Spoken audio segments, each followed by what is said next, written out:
Hey everyone, this is Eddie Kalegi with Tim Moore reminding you that SportsSpeak is now powered by SeatGeek. SeatGeek is the one-stop shop for tickets to sporting events, concerts, and so much more. Use the promo code SportsSpeak at checkout for $20 off your first purchase. SeatGeek, let there be live. Now, on to the show. Hello everyone, and welcome to episode 162 of SportsSpeak. I'm Tim Moore. And I'm Eddie Kalegi. And boy, oh boy, do we have one heck of an episode for you here today on SportsSpeak. Joining us today is Tyler Glass, known diehard Cowboys fan and SportsSpeak Season 2 Gimmick Fantasy League champion. Yes, congratulations, by the way. We knew you were going to win from the beginning, but yeah, you held on. And of course, we have Eddie Kalegi, main host here on this show, along with myself, and diehard Philadelphia Eagles fan. Both of you guys are able to get the opportunity to talk about your severe disappointments. Of course, I will eventually get to talk about my disappointment with the New York Giants later on in the show. The only person, to be honest with you, from NFC East representation, which I didn't think about that we're missing, is Joe Henry. That's the only person we're thinking about here, of potential disappointing seasons that is ultimately not representing the NFC East. But I do want to start this episode off today, NFC Wildcard Week. One very interesting week, of course, the Detroit Lions end up coming up victorious in their game. Zoe, absolutely ecstatic, right? First time, 33 years, 37 years? 32 years, yeah. And she's going to the Bucs game, I know, this weekend, so. Yeah, congrats to her. Listen, I mean, we talked about last year, the opportunity of a lifetime for this Detroit Lions team potential. But I do want to start off in the first, not the first game of the week, but the first main games of the week we're going to talk off today, the Dallas Cowboys. Before we even talk about the game, going in, everybody felt this was the one game that really didn't have weather involved. Everybody felt that Dallas was going to dominate and set the tempo. And from my perspective, it felt like the defense wasn't there at all. Dak Prescott, of course, has his moments. But boy, oh boy, when Dan Quinn is in the conversation of potentially being a head coach and you put up that performance, to me, it almost feels like truly, it's not that he didn't come with a game plan.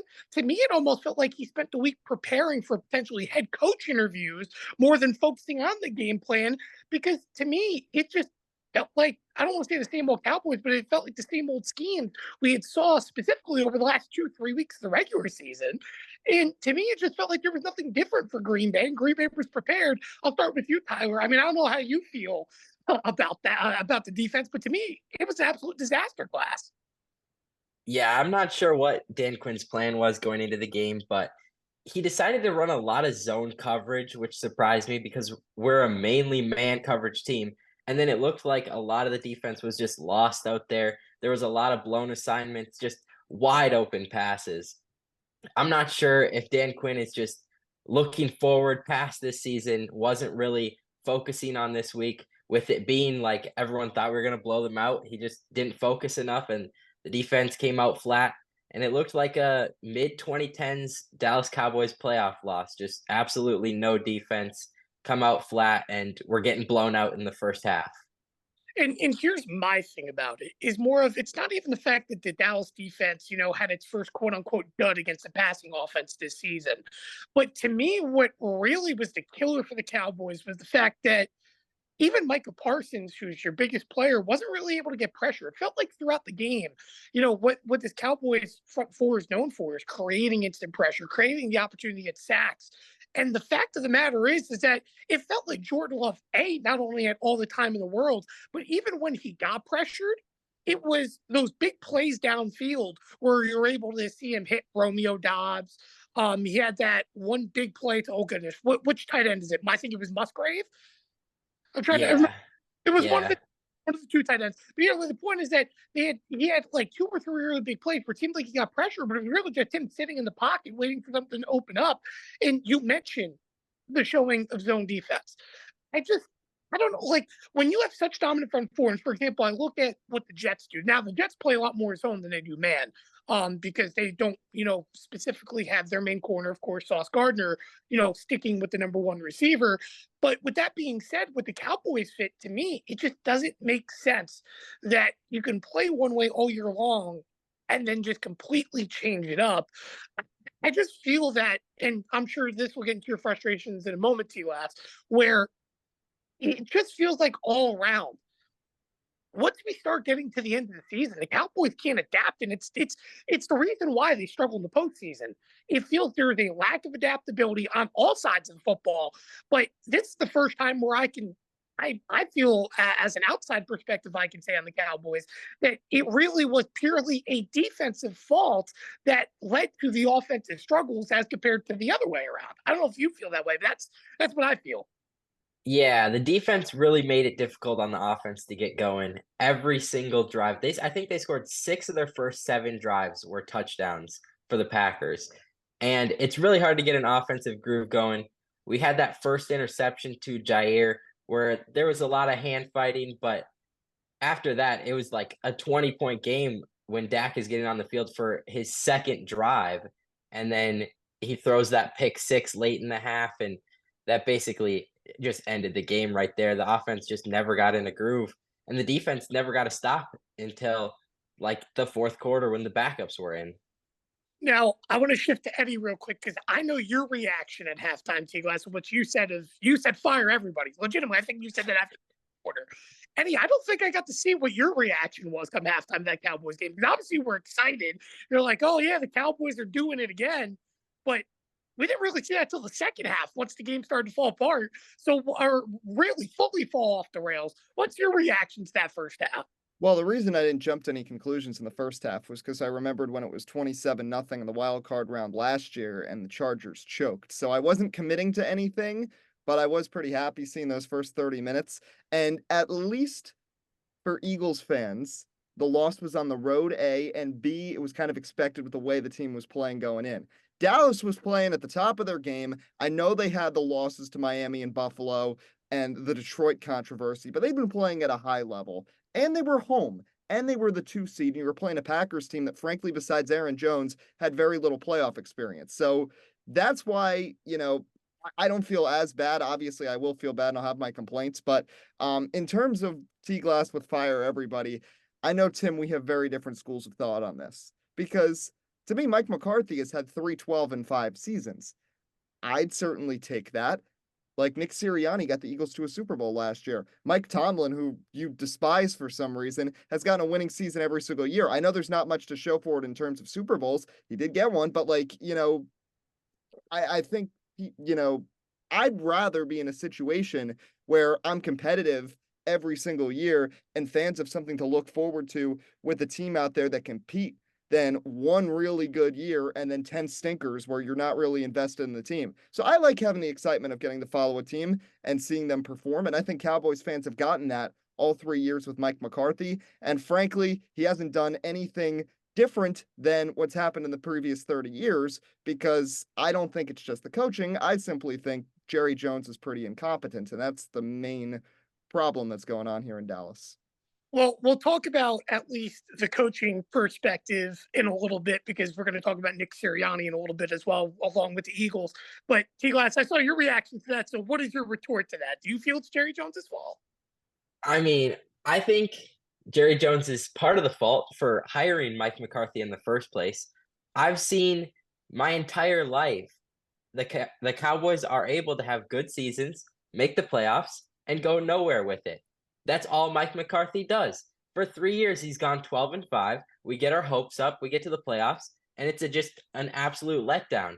At some point, you have to move on from that. We have the talent on the team to win now, but the coaching is not there. The defense has the talent to be good, but Dan Quinn is super overrated just because he's forced a lot of turnovers this year. We allow a lot of pass yards, a lot of rushing yards. We're just not that amazing of a defense. Dan Quinn, I hope he gets a head coaching job because I don't want him back next year. Mike McCarthy, he's going to stay because he keeps going 12-5, and we kept Jason Garrett for 10 years going 8-8. But I would like to see a better coach that can actually win in the playoffs. I know that's a lot to ask for, but it's just not what Mike McCarthy does. Well, let's also break it down like this because there's another perspective of the Dallas Cowboys that you have to remember. this was Mike McCarthy's first year being the full-time play caller for Dak Prescott since Kellen Moore's departure. And it is fair to say, with the exception of that one horrific game that really ruined Dak's chance at MVP, that overall, Dak Prescott had a top-tier season. Let's be honest, he's going to make a lot more money. The ball is in his court. So when you look at that way, is Mike McCarthy worthy of a job? Absolutely. However, on the opposite side, I can also make the argument again. Now, I know you have this perspective of GM work and so on. And Eddie, I get your point of Jerry Jones, where to me, Dak Prescott looked great in the regular season, but then you get into that game where he's turning around and he's forcing balls to CeeDee Lamb, trying to do whatever. And I feel like it's the same narrative now over the last 3 seasons. Listen, this year, obviously, it was a lot better for Brandon Cooks, right? Coming back after his past few injury-prone seasons. Of course, he looked decent in Houston, but, he was a great story. Of course, as well, the tight end position, in my opinion, this year was a bigger surprise than what it ended up being after the departure of Dalton Schultz. But more of the fact is that I still feel the Cowboys are really missing that big number 2 receiver. And the fact that they've had to continue to force the ball, to me, I don't know. It makes it very, very hard because on paper, they elevated their offense this year, but it doesn't really come to show anything when you're getting to these big moments. And it feels like, for example, even past a long time ago, before Mike McCarthy was there, where it felt like, hey, it was just Des Bryant, right? Now, who is it? It's just CeeDee Lamb. And yeah, he had a career year. He had a franchise year for the Dallas Cowboys. And the fact that you have nothing to show for it, to me, is devastating, which is why I still feel it goes back to personnel, really, for the Dallas Cowboys if they want to win a Super Bowl. I don't know. Yeah, Yeah. The team building is, I think the team building's not bad. Jerry's made some mistakes in the past. The Amari Cooper trade has been looking really bad since it happened, honestly. Since that offseason, it's looked bad. And we just wish we had him back. He's had some bad signings, but overall, I think Jerry does a pretty good job building the team around Dak. The offense has some weapons. The defense has good pieces. We just can't put it together in the playoffs. And I'm going to ask you one last question, T-Glass, regarding this. Do you still have faith in Dak Prescott? I do have faith in Dak. I think the problem was everything was on Dak. He had to play at a top 3 quarterback level to win that game in Green Bay because of how bad everyone else was around him. I think everyone around him has to be better. He needs to be able to play like a top 5, top 7 quarterback, and we can carry him to a Super Bowl because I have no doubt in my mind he can play as a top 7 quarterback in this league. He's just not Mahomes or Josh Allen or Joe Burrow. He's not that level. He's not Lamar, but he's good, and he's good enough where we can win a Super Bowl around him with the right pieces and the right coaches. Well, he did guarantee that he wouldn't throw 10 interceptions this year, and he threw 11, so that's a little bit of a letdown. But he didn't throw 10 in the regular season. He just waited till the playoffs for that. Yeah. Well, I just want to say, though, with the Cowboys, I think there are many problems besides Dak Prescott. I personally don't have a big problem with Dak, and I do believe, even as an Eagles fan, that he's the best quarterback in the NFC East by a decent margin. That being said, this team lacks weapons for him besides CeeDee Lamb. I don't really think Tony Pollard is a number 1 running back. I think Micah Parsons is extremely overrated, and the secondary has guys that are pass catchers, I'd say, and not really good coverage guys. DeRon Bland and Trayvon Diggs are 2 really good examples of that. So I think the Cowboys' defensive unit as a whole is overrated, and I think the offense doesn't have enough there for Dak Prescott. So personnel-wise, I think the Cowboys need to make a lot of changes. And again, a lot of that to me boils down to the fact that they don't draft all that well, and they haven't over the last few years. And who do you point the finger at? Mr. Jerry Jones. Who was the first-round pick this year? Was it Mozzie Smith? I think it was. Yeah, right? yeah. At all, unfortunately for Dallas. But I mean, sometimes, when there's a little bit of urgency, and I'll say this will be the last thing we see about the Cowboys is this. The last time Jerry Jones won a Super Bowl, he was in his 50s. Okay, so that's 1995. We're in the year 2023, and this was the question somebody asked me before about Dallas. Yes, to a sense, Jerry Jones is at fault. But to me, it's also there's a sense of urgency now, which is why I explained to you, T Glass, earlier in the group chat of why I think you would fire Mike McCarthy. He's running out of time. I'm not saying I don't wish for it, but he could pass away any day, you know? So it's more of he wants one more Super Bowl. And we'll see what happens for Dallas. Regardless of the direction of what Dallas goes with this offseason, they're going to be an above 500 team next year. We know that. But how are they going to improve? How are they going to get better? And we'll find out. But now it's time to talk about Eddie's good old Philadelphia Eagles. And I guess I want to transition because we just mentioned Dak Prescott. You just mentioned he's the best quarterback in the NFC East. Is it safe to say you want Dak Prescott to be your quarterback then over Jalen Hurts? Because boy, oh boy, I'll tell you what, without the tush push, boy, is he one disastrous QB. All right, let me just start here. I think Dak Prescott's better than Jalen Hurts. I still think Jalen Hurts is a good quarterback, and I think in the right system, he can take a team a long way. This team made it to the Super Bowl last year. They did make it to the Super Bowl, and he was a big catalyst of that, and he was a big catalyst of the reason that they almost beat the Chiefs in the Super Bowl. So I'm not going to freak out about that. But here are my problems.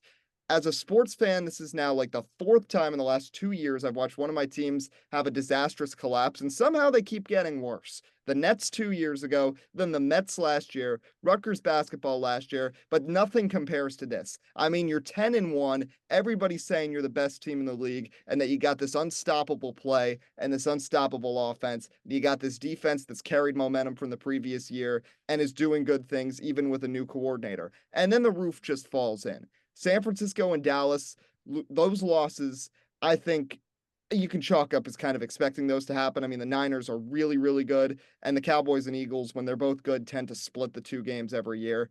But the Seattle game is what caused me to just lose my mind. I mean, you let Drew Lock go on a 92-yard drive to beat you, and then the Eagles overreact. And I've said it on this show before, and I'm going to bring it up again. Matt Patricia has no capabilities as a coach in football, offensive or defensive. When he was a defensive coordinator of the Patriots, that is the same team that gave up 500 yards to the Eagles in the Super Bowl and fell behind 28-3 against the Falcons in the Super Bowl. So he's not some elite defensive mind. I think a lot of the problems on the defense was with personnel versus the coaching, because you've got older secondary players. You've got James Bradbury, who played way over his head last year and has been atrocious. He's been awful this entire year. You've got a really young set of linebackers and the Georgia players. And then you got Fletcher Cox and Brandon Graham. I like them both, but they're really old. You just got to chalk it up to that. So Hassan Reddick is essentially the only player in his prime that's a starter on defense for the Eagles. So that's a big problem.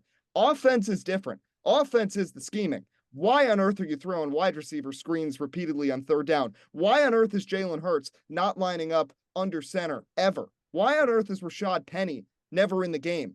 Why on earth did they not hand off the ball to DeAndre Swift? It is completely insane. He's lining up 5 wide shotgun every single time, and it doesn't take some mastermind to figure out, why don't you just rush 6? When you don't have A.J. Brown, you don't have to worry about doubling anyone, so you can easily just rush 6, and if the Eagles only have 5 there, you got a mismatch, and Jalen Hurts has to just throw the ball right away. So it was so easy to see that, and you thought maybe at halftime the Eagles would make some sort of adjustments. They get that touchdown drive at 16-9, and they don't. That somehow gets worse, and this guy is somehow getting considerations to be a head coach. I mean, come on. So Philadelphia, completely disastrous. There needs to be firings. The question is how many. Nick Sirianni, I feel different now than I did last week. At the end of the regular season, I was like, okay, they played poorly, but this is still the same coach that got them to the Super Bowl last year and the playoffs the year before that.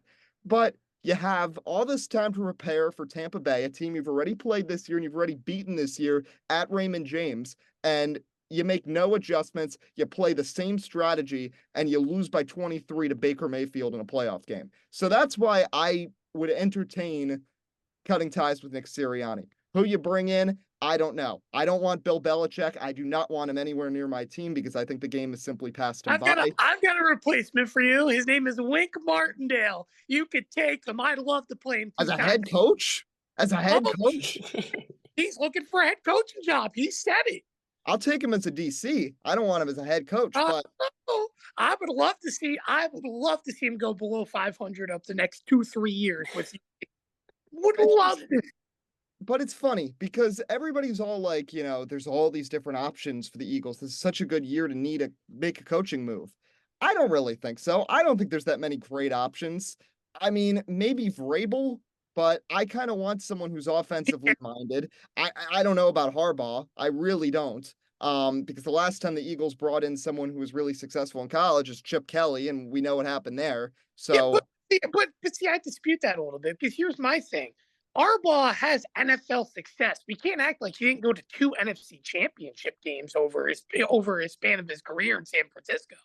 You can't forget that. He is a proven successful NFL head coach. So to me, compared to Chip Kelly, who had no experience, didn't know what he was presenting, to me, that's more trustworthy, is it not? I guess so, but I think overall, I don't know. I'm not really sold on any of these people, frankly. And I think it's tough to replace Sirianni, but I think the conversation definitely needs to be had. Obviously, clean house the coordinator spots. That has to happen. If Brian Johnson somehow gets a head coaching job, congrats to him. But if he doesn't, he cannot be on this staff. And I don't think Sean Desai was all that bad, but you bring in Matt Patricia and just have him take over randomly. And I mean, what a cosmic shift, too. And why are you doing that with 3 games left in the regular season? Just straight up bringing in Matt Patricia and relegating Sean Desai. And the defense wasn't all that bad. It's just that last drive against the Seahawks caused the Eagles to make some irrational decisions. And that was a problem with this team a long time ago before they won the Super Bowl, that they had a tendency of making irrational decisions. And that was a reason why they were not successful. But then Howie Roseman, and they really clamped down. And over a few years, they win the Super Bowl. They've been consistently competitive. But this was harkening back to the Eagles' past with that, and makes me really concerned about what the Eagles' future is. Well, it is concerning for the Philadelphia Eagles because there's one more thing, Tyler, before I go to you is that, let's be honest, after a season like this, a full-blown collapse, we haven't even talked about the personality problems in the locker room. You hear all the rumors about A.J. Brown for the last week and a half, and of course, he didn't even play in the game. So to me, I'm not saying that this is the end of Philadelphia. Obviously, now Jason Kelsey just retired. You're going to have key free agents as well on this roster that you're going to lose. They did that last year in their Super Bowl run.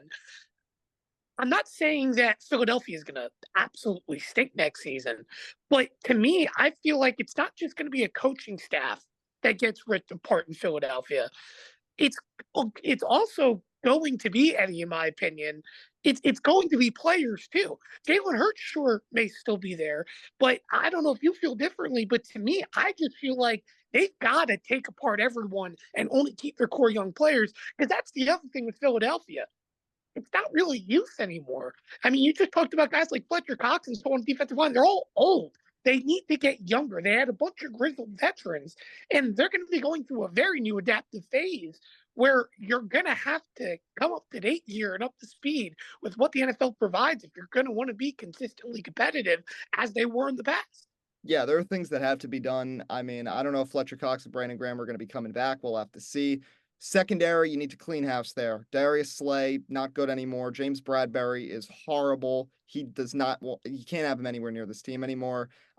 Jason Kelsey retired. That's a big hit because, I think it's understated how important he was to this team, not just as a leader like everybody talks about. I'm just talking about genuinely on the field. He's the reason they beat the Bills. He had the big block that set up the hole for Jalen Hurts to win in overtime. So he was still elite in year 13, and he never missed a game in his career. You still have Lane Johnson as the anchor at right tackle, which is important against edge rushers, but the O-line did show some holes besides those two this year. Offensively, Dallas Goedert has really regressed the last 2 years, and I think this team needs a new tight end.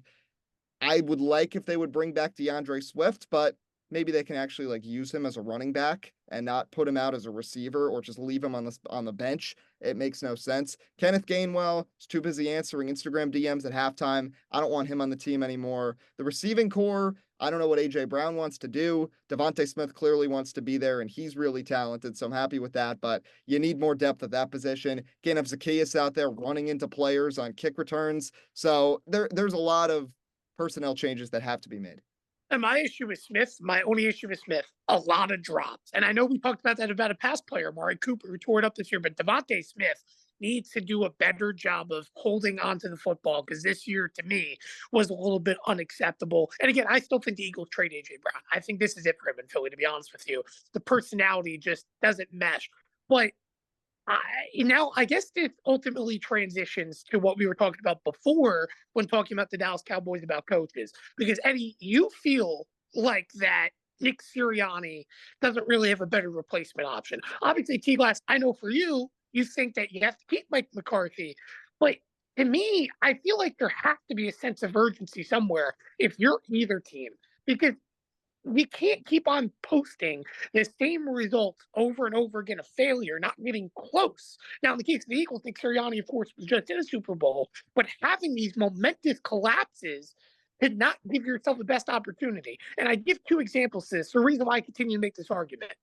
The Rams, all it took was getting Sean McVay to turn Jeff Fisher's team with practically the same roster. No jokes, like literally no joke, practically the same roster to turn it into a Super Bowl contender. I also thought about Eddie, and you would know this. I would think about another team that is your very own that did the same thing, and that was the Philadelphia Eagles in their lone Super Bowl win. Yeah, it was a little bit of a different roster, but transitioning ultimately allowed them an opportunity to be competitive right away with Carson Wentz and put themselves in the Super Bowl picture. So to me, it's not the sense of, and it not really as much really for the Cowboys as maybe I feel for the Eagles. But to me, if you're someone like Mike Tomlin in Pittsburgh, right? It's not the sense that he's a successful coach and he does great.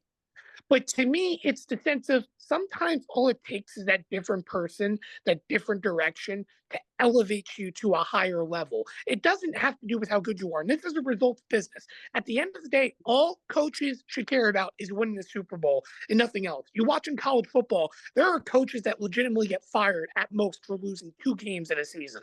That's ridiculous to me. So when you have to think about the stakes in the NFL, to me, it should match that.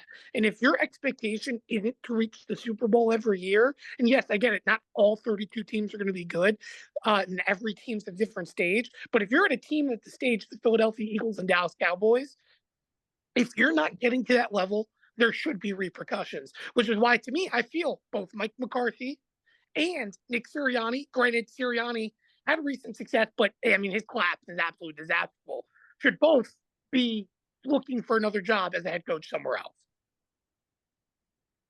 T-Glass, will start with you. I think the difference between Mike McCarthy and Nick Sirianni is Mike McCarthy is actually running the offense. He's calling plays. Sirianni's more of like an energy guy. He's a vibes guy. And clearly, the vibes in the locker room are not there. Something happened. There's been a switch in this losing streak. The Eagles locker room is just collapsing in on itself right now. And it's mostly because they lost those coordinators. The offense was clearly run by Steichen super well. He's succeeding in Indianapolis right now. And they just haven't been able to run a competent offense pretty much all year. And they've been squeaking by on wins early in the year. They got to 10-1. They lose some really bad games late in the year. I think it's time to move on from Sirianni, even though he went to a Super Bowl last year. His job is not even offense, not defense. It's vibes, and the vibes are killed right now. So I don't know. Maybe if the locker room still likes him, you keep him, but you have to be able to get better coordinators than they have right now. Switching to Matt Patricia was an insane decision by them mid-season. Just made no sense. The defense wasn't that bad for the talent. Obviously, the defense wasn't great last year, and they regressed. Bradbury got a lot worse. Slay got worse. They need new secondary. As Eddie said, you got to replace the whole secondary. You see some young pieces. Jalen Carter has looked good. Hassan Reddick looks good. Jordan Davis is still a monster in run defense, so the D-line is there. The offense has pieces. I don't think you move on from AJ Brown. It's so hard to find a top 5 receiver like that. He's so good.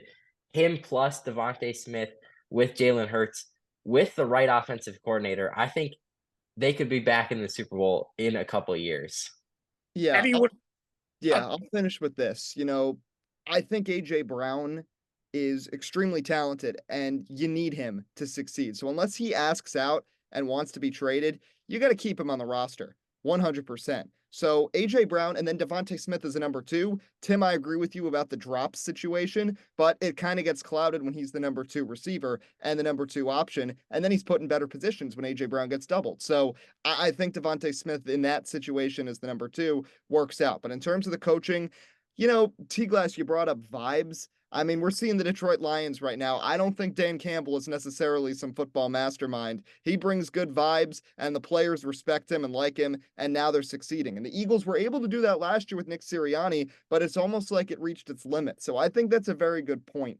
I think it really comes down to what Nick Sirianni's standing right now is in the Birds locker room. And if the players are still bought in with him, I'd still give him another year with new coordinators. But if they're not, and things have really fallen out of favor with him since the collapse happened, then you got to move off him and just see what you can get. And if you're Dallas, I still think I don't think Mike McCarthy's the worst option in the world. I still think there's a lot of other problems that the Cowboys have, but you can't deny his clock management is bottom 5 in the league.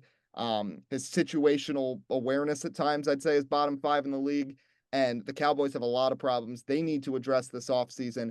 And it's just crazy that they keep finding more and more hilarious ways to collapse in the playoffs. Well, it seems like obviously both teams have a lot of problems. And Eddie, I know you're in a little bit of a rush, but I do want to end this episode on my rant very quickly on the New York Giants, because I'm going to say it like this.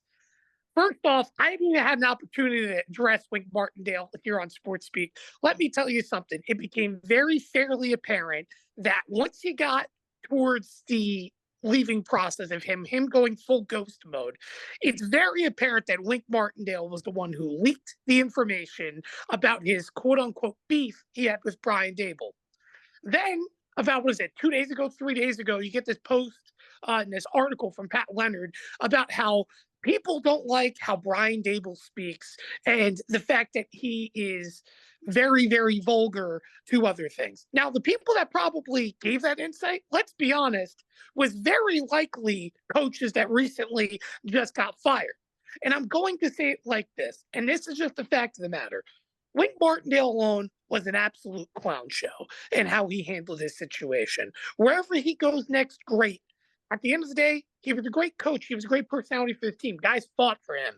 But at the end of the day, you could be a great coach, but not be a great play caller.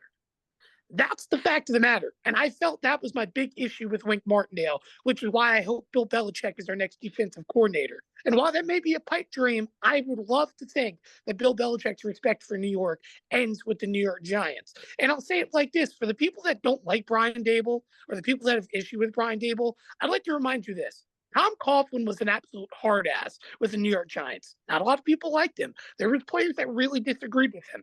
But the fact of the matter is, Tom Coughlin won 2 Super Bowls, and Bill Belichick won 6, being the same exact way. Brian Dable grew up in a system behind Nick Saban, behind Brian Dable, behind Bill Belichick, learning from arguably 2 of the greatest coaches to ever live.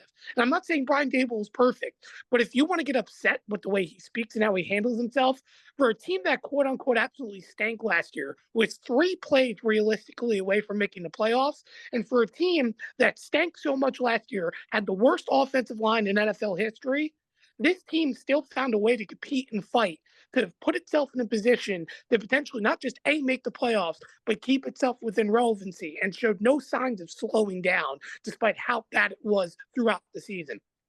So I'll finish it off with this in regards to Wink Martindale and everything else. Ni hao. Hope you're the head coach of the Philadelphia Eagles, because I'd love to see you end up ultimately finding yourself in a position where we play yourself 2 times a season. But it is absolutely ridiculous to me how he handles himself as the New York Giants, and really, to me, ultimately proved he was the personality issue, just like how I feel Nick Sirianni was the personality issue in Philadelphia. So with that being said, that's going to wrap up episode 162 here of Sports Speak. And reminder to use promo code SeatGeek for 20% off for new users at checkout. However, I've been Tim Morris saying so long. No, I'm Eddie Kalegi. There we go, alongside Eddie Kalegi. And we'll see you next time. Of course, Tyler the Glass here on us. Thank you as always. And I'm sure we're going to have you very soon on because we're getting towards NASCAR season as well, towards the Daytona 500. So we're going to see you again very soon. Congratulations again on your championship. But that'll do it here for episode 162. And I'm still not over it, Eddie. It'll never stop happening. I hate Philadelphia.